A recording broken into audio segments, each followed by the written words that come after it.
Hi, I'm Bybreen Samuels and welcome back to another episode of Soul Stirring Astrology, where I'm sharing my sun sign series, and today it's the sun in Sagittarius. So a key phrase associated with Sagittarius is I see, and other words are freedom, expansiveness and flexibility. So Sagittarius is ruled by Jupiter and they're the domain of the ninth house. It's a ninth sign and it's the ninth house.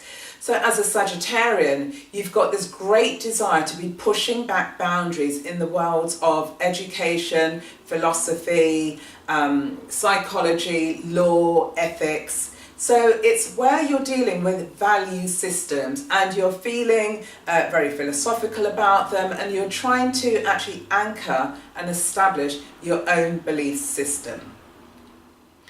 So when we're dealing with Sagittarius, as much as you want to be there as an inspiration and a motivation for others, your quest really is about the search for wisdom and meaning, because profundity is what really drives you. So on a value basis, you're far more attuned to the spiritual developments or the spiritual dimensions of life is where you're really going to anchor your values, as opposed to focusing on the material aspects in life. So, Taurians, for example, would be associated with having a far more materialistic approach on a very general level.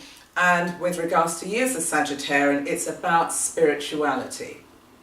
So when we're looking at a symbol associated with you, we've got the centaur, so half man and half horse. So you've got the centaur, you've got the man who has the arrow, so it's about really shooting above and beyond the horizon. So it's about taking a long range view in life.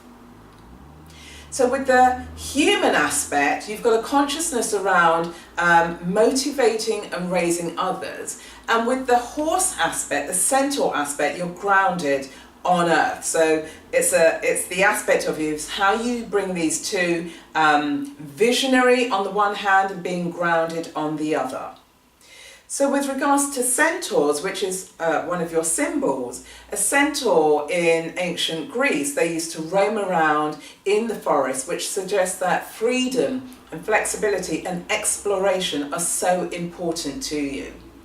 However, Chiron, who is a well-known centaur, and he was the wounded healer, and so he prided himself on being educated and raising himself above the masses. And there's an aspect of you as a Sagittarian identity that you really are in tune with that. However, he really was the exception to the rule, and generally speaking, centaurs can be far more base-like in their personality and their attributes, and that's because they're giving into the very passionate, unbridled aspect of the personality. And where this happens, that means that things could appear to be out of control. And Jung described this as the instincts being out of control, and whereby you've got your unconscious personality and it's dominating your conscious mind. And so what you're seeking to do is to balance those two things up. You're looking really to balance the lower mind, which is the realm of the third house, with the higher mind, which is the realm of the ninth house. So you're looking at the telescopic view, which is very ninth house, looking at very expansively, looking over the horizon and taking in this glorious vision that you have for yourself as well as the world.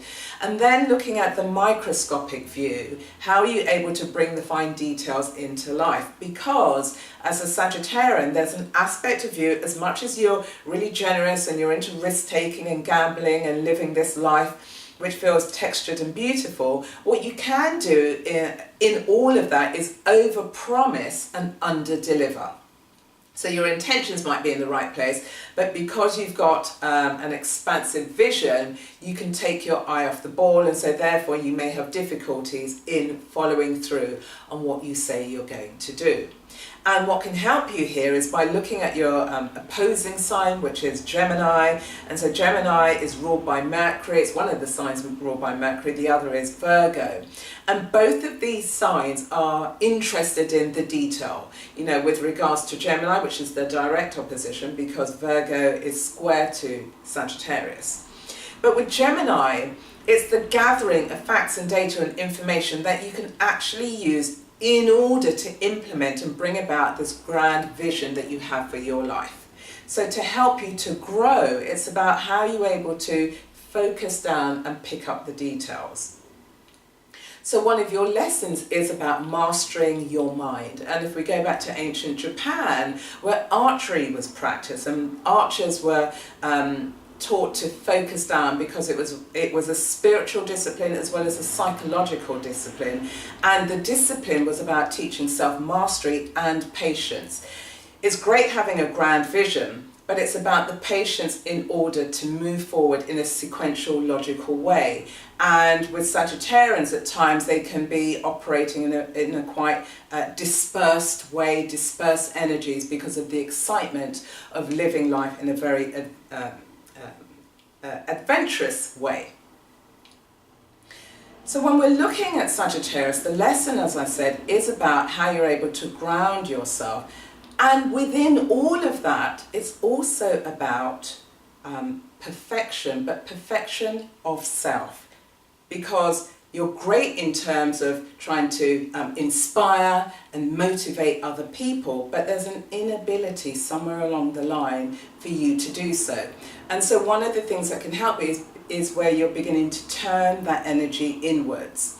And if we take the figure 9, so 9 is associated with Sagittarius and with Jupiter.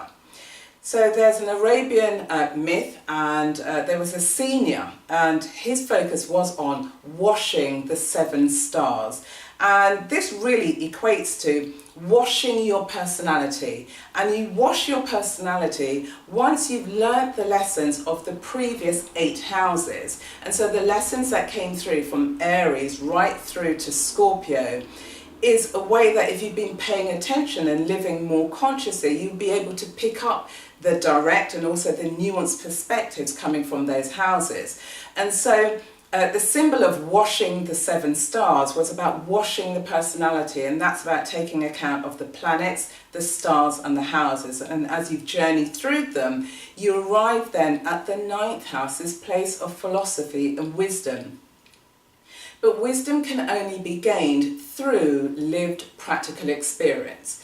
And it's about how are you able to integrate your practical experiences. So you're, for a moment, taking your foot off the accelerator of trying to race forward into life, to build this grand vision that you're really excited about. But actually it's because you're interested in the well-being of yourself and others.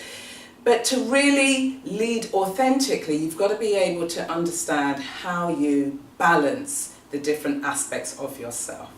And so, as I said, with the senior, this mythological figure who was washing the 7 stars, there's work for you to be done, as with all of us, irrespective of our signs, to help us wash and cleanse and purify, because 9 is also associated with completion and purification of thought. And it reminds me, I practiced as a Buddhist, I was a Buddhist for 12 years, and the daily ritual of chanting Nam-myoho Renge Kyo was a way for me also to tap into and explore how I could equally continue to polish my inner world, because it's a lifelong thing, irrespective of whatever practice you've got. But it's about the attempt to live far more consciously. And given that as much as the representative of Sagittarius, there's half man and half horse, we've got the centaur and we've got Chiron. And Chiron was known as the wounded healer. So as much as he was educated and raised himself above or away from other centaurs, he was still unable to heal his own wound. And therein lies the lesson for you as a Sagittarian. How do you go about healing that inner wound? And one of the things that can help you is by developing patience. Patience to follow your instincts, to pick up on those signs or those symbols or those messages that are coming through to you. And by following the instincts, it will then lead you to your own sense of healing. Which brings me to the question of the day. What actions can you take to begin to develop patience in your life so that you can trigger your own inner healing? As always, don't be bashful. Put your answers and comments in the comment box below. You know I love to talk to you. So yes, let's get into a dialogue around that. Feel free to share this episode if you found it to be valuable. Share it with other people in your network. Spread the word about the work that I'm doing, and I really value and appreciate the attention that I'm getting, the support I'm getting, and the comments. Also, you can like and subscribe to my channel, and you can add this episode to your own personal playlist. So until then, stay well, and I will see you on the next episode where I'm dealing with the Sun in Capricorn.